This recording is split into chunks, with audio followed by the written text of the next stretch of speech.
Lick my plate, you dog dick.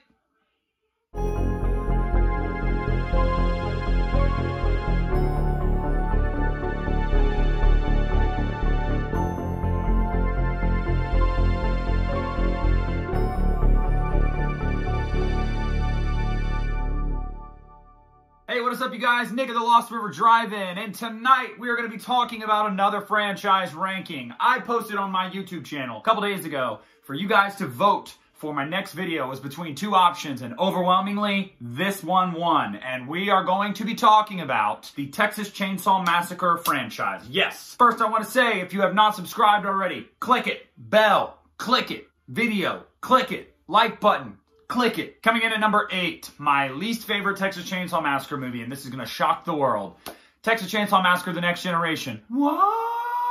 Yeah, come on, guys. It's obvious. Look, Matthew McConaughey couldn't save this movie. Renee Zellweger couldn't save this movie. Kim Hinkle coming back to produce and co-write couldn't save this movie. Don't even really want to talk about it a lot. McConaughey is crazy in this movie. I mean, he's believable, but he's crazy. Leatherface is a whiny little bitch that screams the whole time.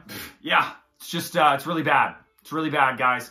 It's not fun. It's bland. Just not a good movie. It sucks. Coming in at number 7 is going to be Texas Chainsaw 3D. I saw this movie in theaters. I have a buddy of mine who is diehard Texas Chainsaw Massacre fan. We were excited for this movie, for sure.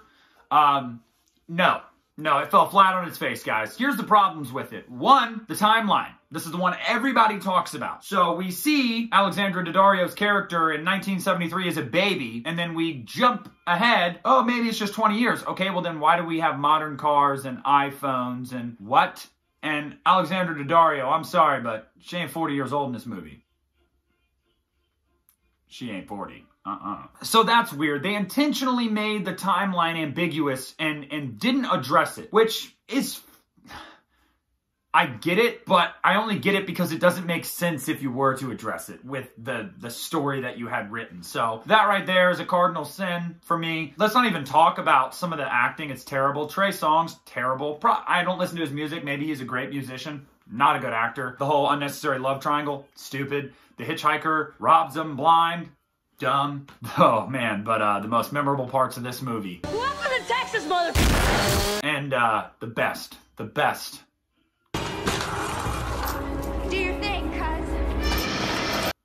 Nope, we're done talking about this movie. That comes in at number 7. Coming in at number 6 is Texas Chainsaw Massacre 3, Leatherface, whatever you want to call it. You know which one I'm talking about. Okay, so this is the last movie in the series that I feel like is subpar. You get Ken Foree, you get Viggo Mortensen. However, they don't really add much to this movie. This movie's super boring, like really boring. It doesn't try anything new. It's not scary. I guess positives I can say about it. The family angle is really, solid in this one. Leatherface doesn't look bad. Some of the kills are cool, but it's just a super formulaic, boring, late 80s, early 90s, type horror movie that is just super forgettable. Even some A-list actors in this one, again, can't save it, just like The Next Generation. Some of these movies, man, they're just, I don't really want to get too much into them because they're just not worth talking about because they're not very good. And if you've seen them, you know that. Now, every movie from here on out, I enjoy. And this is probably where it's going to get controversial for some people, but whatever. Coming in at number 5 is going to be Leatherface from 2017. Why? Oh my god, I hate this dude. Why do I subscribe to this dude? Hey, let's talk. I thought it was a really cool idea. You get an origin story from him as like a teenager, young adult. You get this road horror movie, this Bonnie and Clyde type feel. I love the grittiness to the movie. I love it's very unrelenting. Like there's some shit that happens in this movie, like two people, on a dead body. Like, nah. But like this movie does not care to weird you out. I think the kills are really cool and brutal. The gore is top notch. Stephen Dorff is awesome in this movie. Bathsheba is awesome in this movie. It's cool, like it's fun.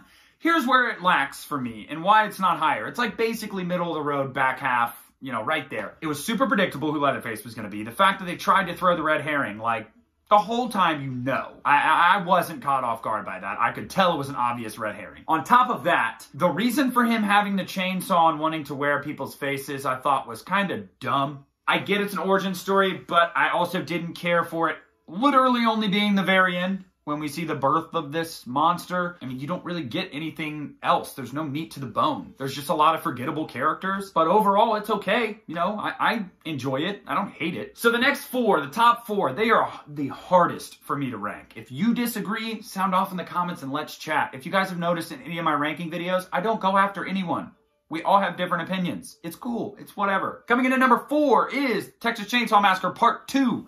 Yes, okay, this one is super fun. Tonally, totally different than the first one. A lot more dark comedy. It doesn't take itself seriously at all. It's very hokey. The set pieces are bigger. The kills are bigger. It's just a bigger movie. I believe that the studio wanted Tobe Hooper to remake, essentially, not remake, but just go for the same type of movie the first one was, and he was like, no, I'm not doing that. And kudos to him for that, because we honestly got one of the most memorable characters in horror history with Chop Top, played by Bill Moseley. Shout out Bill Moseley. He is fantastic. Every movie that dude has been in, man. You got Chop Top, you got Otis Driftwood, like, he's awesome. Love Bill Moseley. Dennis Hopper as Lefty, Caroline Williams. It's just really cool. And, you know, I'm sorry, but that whole scene in the radio station and whatever, that's awesome. I love that scene. That scene actually scared me when I was a kid, because Bill Moseley's freaking out, and you got Leatherface like cutting shit up with his chainsaw, and Caroline Williams like, ah! But yeah, I mean, just a super fun movie, super cool movie. I enjoy the hell out of this movie. I have a great time watching it. Absolutely love the opening, you know, the car chase and everything like that. It's awesome. So, Dog Will Hunt!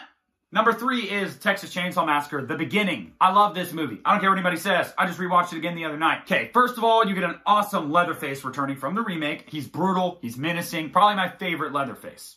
Period. Point blank. You get pretty much the whole family back because it's, you know, a prequel to the remake. Awesome gore. It's very fast-paced. A great soundtrack. Beautiful cinematography. Here's my problems at the beginning, if I could say really quick. Some of, like, how we got from point A to point B to, like, set it up for the remake was kind of convenient. And some of it's a little far-fetched. Like, oh, we shot, you know, dude in the knee. Guess I gotta cut both his legs off.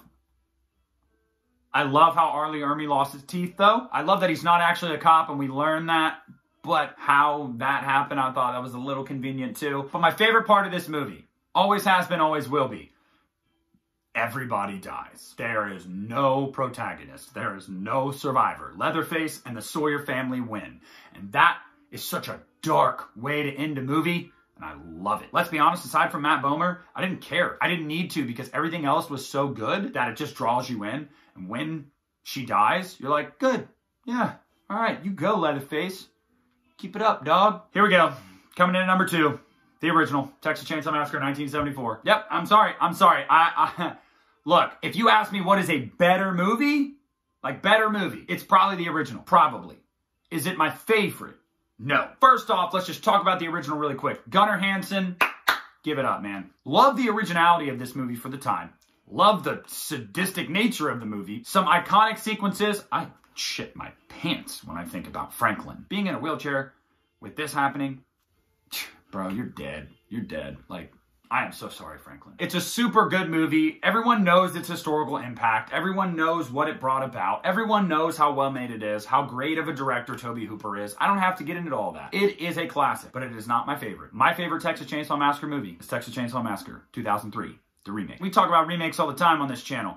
This is a remake pretty much in name only. Does not go the route the original did. A lot of originality in it. Jessica Biel, she kicked ass. Eric Balfour, again, Andrew Broniarski, Arlie Ermey. This movie is full of super well-acted, memorable performances, incredible kills. It scared the shit out of me as a kid because they set it up like it was a true story. I remember the first time I watched it in 03 as a fucking 9-year-old. I'm like, oh, hell no. Like, that's how I felt. Super memorable. Just etched in my brain for the rest of my life. Had a lasting impact on me. I just love the originality. I love the brutality. I love the acting. I love the kills. I love the set. So number 1 for me is the Texas Chainsaw Massacre 2003. Now again, next week you could ask me and it would be the original, and then the remake as number 2. These two flip-flop all the time, guys. That is my personal favorite. So that's my ranking of the Texas Chainsaw Massacre. What'd you dog dicks think? Did you like it? Did you hate it? Would you tune in again? Well, I hope so. That's it. I hope you guys enjoyed the video. Please comment, like, subscribe, share with your friends. Let's discuss. This is Nick. Lost River Drive-In. Pulling out.